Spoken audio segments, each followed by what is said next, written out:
Comment trouver l'amour? Bonjour à tous, c'est Stéphanie, j'espère que vous allez bien. Dans la vidéo d'aujourd'hui, je vais vous parler de 3 idées reçues qui potentiellement vous empêchent de rencontrer la personne que vous recherchez. Alors c'est la première fois que je fais une vidéo sur le thème de l'amour. En fait, je reviens d'un week-end à Venise. J'ai passé 3 jours magiques avec mes 2 enfants et mon mari. Et à un moment donné, je me suis retrouvée sur cette gondole et je les ai regardés tous les 3 en me demandant comment j'avais fait pour trouver la personne avec qui j'allais avoir envie de construire quelque chose. Et j'ai très envie de partager donc ces 3 idées reçues qu'il faut absolument balayer de votre cerveau pour pouvoir vous libérer de certaines fausses croyances en fait et pouvoir faire enfin une très belle rencontre. La première idée reçue dont on doit se débarrasser selon moi, c'est le fait qu'il ne faut pas forcer le destin. Alors je sais que c'est vraiment très agréable de penser qu'il y a une âme sœur qui nous attend quelque part, de penser que l'amour c'est quelque chose qui doit venir naturellement, que c'est quelque chose de magique, mais si vous pensez comme ça, vous risquez d'attendre très longtemps. Alors c'est possible que ça vous arrive et honnêtement je vous le souhaite sincèrement, mais moi je vous conseille de forcer le destin. Amusez-vous à faire des rencontres. Comment est-ce que vous pouvez faire? Eh bien simplement, vous pouvez sortir un peu plus avec des amis, aller boire un verre. En plus là maintenant les beaux jours reviennent, donc ça peut être vraiment très sympa d'aller en terrasse boire un verre. Faites de nouvelles activités, inscrivez-vous sur des sites de rencontres. Alors je sais que beaucoup d'entre vous pensent que ces sites de rencontres ne sont pas faits pour faire des rencontres sérieuses, mais détrompez-vous, si vous regardez un peu autour de vous, il y a quand même pas mal de gens qui se sont rencontrés grâce à des sites de rencontres. Moi je connais 2 personnes vraiment très proches qui ont rencontré quelqu'un comme ça et qui sont toujours en couple. Donc moi je vous conseille vraiment de le faire. L'important c'est de ne pas parler pendant des mois et des mois avec la personne comme ça à distance. Je pense vraiment qu'il faut fixer un rendez-vous le plus rapidement possible pour voir ce que ça donne. Vous avez aussi maintenant les applications. Moi, je pense que ça n'existait pas au moment où je cherchais à faire des rencontres. Mais je trouve ça vraiment très amusant. Donc voilà, c'est quelque chose que vous pouvez essayer.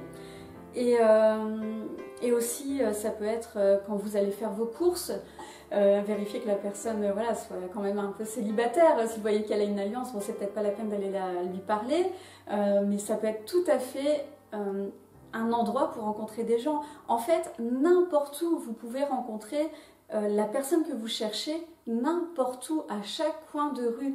Donc, sentez-vous prêt à rencontrer cette personne n'importe quand, chaque jour. Ce que vous pouvez faire aussi pour forcer le destin, c'est de dire à vos amis que vous êtes à la recherche de quelqu'un, que vous voulez rencontrer l'amour. Donc non pas pour qu'on organise des rendez-vous pour vous, mais plutôt pour qu'on vous invite à des événements, ce qui vous permettra de rencontrer du monde tout simplement. Deuxième idée reçue, c'est le fait qu'il faut guérir vos blessures passées. Alors je comprends l'idée qu'il y a derrière tout ça évidemment, mais mon opinion personnelle, donc vraiment ça n'engage que moi encore une fois, c'est que en réalité c'est quand vous aurez rencontré quelqu'un que vous aimez, qui vous aime, c'est à ce moment-là que vous allez pouvoir guérir de votre passé. Et je pense vraiment que ça ne sert à rien de remuer le couteau dans la plaie, ça va vous faire plus de mal qu'autre chose. Et je pense qu'il faut arrêter parfois d'intellectualiser trop les choses et qu'il faut passer à l'action. Donc ça c'est ce que je pense en général dans beaucoup de domaines. Donc je crois vraiment que vous pouvez guérir vos blessures passées sans pour autant faire une grande analyse par rapport à ça. Par contre, ce que vous pouvez faire, c'est trouver quelles sont vos croyances limitantes actuelles. Par exemple, si vous avez comme blessure passée le fait que vos parents ont divorcé, admettons quand vous étiez jeune, d'ailleurs moi c'est mon cas, et que vous ne croyez pas vraiment à cette notion de couple qui peut durer, Et bien dans ce cas-là, ce que vous pouvez faire, au lieu de vous dire voilà, un couple sur 2 divorce, vous pouvez vous focaliser sur le nombre de couples que vous pouvez trouver qui sont toujours ensemble après des années de vie commune et pour qui ça fonctionne très très bien. Et le fait de faire ça ne nécessitera pas d'aller rechercher dans votre passé, de guérir les blessures passées. Simplement, vous allez changer votre croyance limitante actuelle. Je trouve ça beaucoup plus efficace. Deuxième exemple, admettons qu'on vous ait quitté une fois ou plusieurs fois et vous vous dites quelque part que vous ne méritez pas d'être aimé, que vous n'êtes pas assez bien. Dans ce cas-là, je vais vous demander de dresser une liste en fait avec toutes les choses que vous pouvez apporter à l'autre. Et ça va vous permettre, quand vous allez faire des rencontres, d'être concentré sur ce que vous pouvez donner et pas sur ce que vous pensez qu'il vous manque. Donc ça peut paraître parfois compliqué à faire comme exercice, mais pensez à des choses comme, voilà, ce que je peux donner, c'est beaucoup d'amour. Ce que je peux donner, c'est mon authenticité, le fait que je recherche une relation sans prise de tête, vraiment dans la simplicité. Je veux que mon couple aille bien, je veux vraiment qu'on partage des choses ensemble, donc ça dépend ce que vous voulez partager. Mais pensez à toutes ces choses-là quand vous êtes sur le point de rencontrer des gens. Mettez-vous dans la tête que vous avez beaucoup de choses à apporter à l'autre et que vous êtes une belle personne. Troisième exemple, admettons qu'on vous ait trompé dans le passé et peut-être que vous vous dites aujourd'hui, voilà, tous les hommes ne sont attirés que par le sexe et les femmes aiment les relations où elles sont presque maltraitées. Dans ce cas-là, moi je vous invite vraiment à regarder autour de vous encore une fois pour trouver des preuves contraires à cette croyance, donc trouver des couples où l'homme n'est pas un obsédé sexuel et où la femme n'est pas attirée par son homme parce qu'il lui fait du mal. Au contraire, où elle est peut-être avec quelqu'un qui est très gentil avec elle. Focalisez-vous sur ce type de couple-là, ce type de personne-là, pour réaliser en fait que cette croyance est fausse. Et enfin, la troisième idée reçue dont j'ai envie de vous parler aujourd'hui, c'est de ne pas penser à ce qui est psychologie féminine, psychologie masculine pour essayer de séduire l'autre, mais plutôt de séduire l'autre en essayant de comprendre quelles sont ses valeurs. Donc ces histoires de psychologie masculine, féminine, c'est quelque chose de très intéressant et de vraiment utile quand vous êtes déjà en couple pour comprendre l'autre. Mais je dirais qu'au stade de la rencontre, c'est vraiment intéressant de parler très très vite de vos valeurs communes, enfin de vos valeurs respectives, et de voir ce qui est important pour l'autre, parce que c'est ça les valeurs, c'est ce qui est important pour vous dans la vie. Et c'est vraiment la question à poser à l'autre, qu'est-ce qui est important pour toi dans la vie?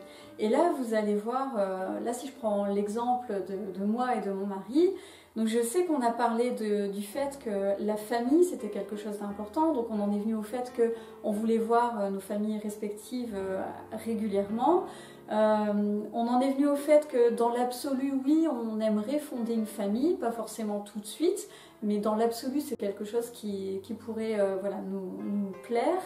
On a parlé aussi de voyage et là on en est venu à cette notion un peu de liberté.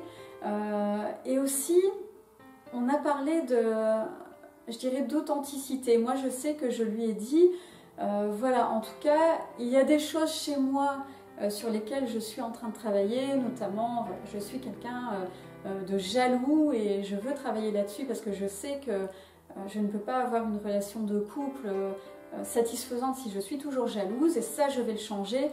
Par contre, et alors je commence à lui expliquer certains aspects de ma personnalité, j'ai dit ça, je ne souhaite pas le changer et moi si tu veux être avec moi, il ne faut pas vouloir me changer, il faut me prendre telle quelle.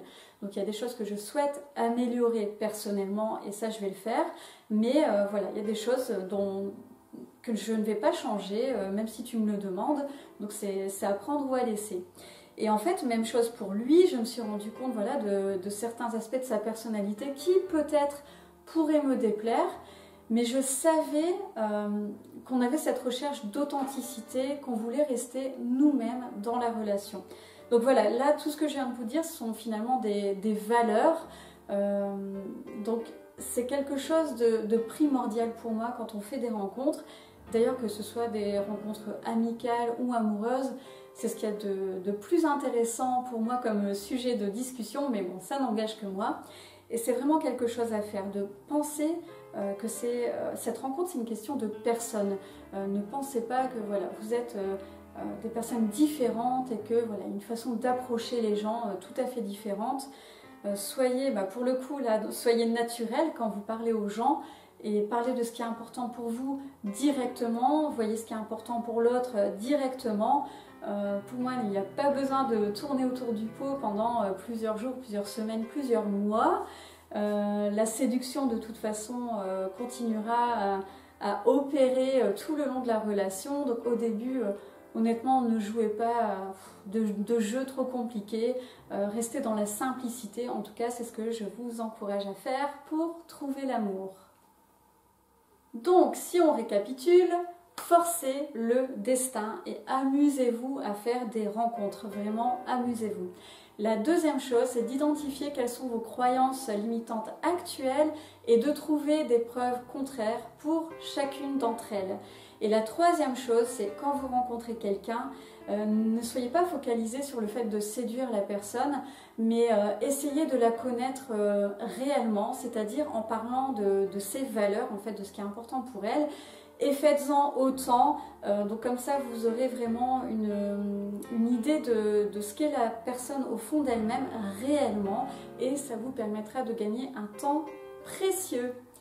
Voilà, c'est tout pour aujourd'hui. J'espère que cette vidéo vous a plu. Si c'est le cas, n'oubliez pas de liker.